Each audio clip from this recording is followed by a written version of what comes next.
మా చెల్లి శశి గురించి. ఏమైందండి? ఏమైందంటే ఏం చెప్పను, మా బాబాయ్ సరిగ్గా తెలుసుకోకుండా పెళ్లి చేశాడు. ఇవాళ ఆ సైకో కాళ్ళతో మా చెల్లి నరకం చూస్తుంది. ఏమండి, నేను ఒక మాట అంటాను ఏమో అనుకోరు కదా? ఎందుకండి అమ్మాయిని పట్టించుకోకుండా అలా వదిలేశారు? అది వదిన ఎలా ఉందన్నయ్య? వదిన బాగానే ఉందిరా. నువ్వెలా ఉన్నావు?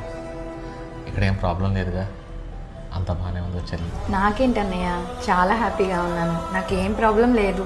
10 నిమిషాలు కూర్చోండి, బావ కూడా వచ్చేస్తారు. టీ పెట్టుకొస్తాను.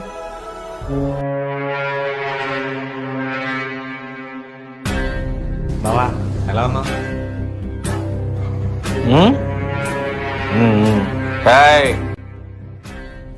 వచ్చేసేసారా అండి? అన్నయ్య వచ్చారు. ఈ షర్ట్ ఏంటే? నేను ఇస్త్రీ చేయమని చెప్పా కదా నీకు.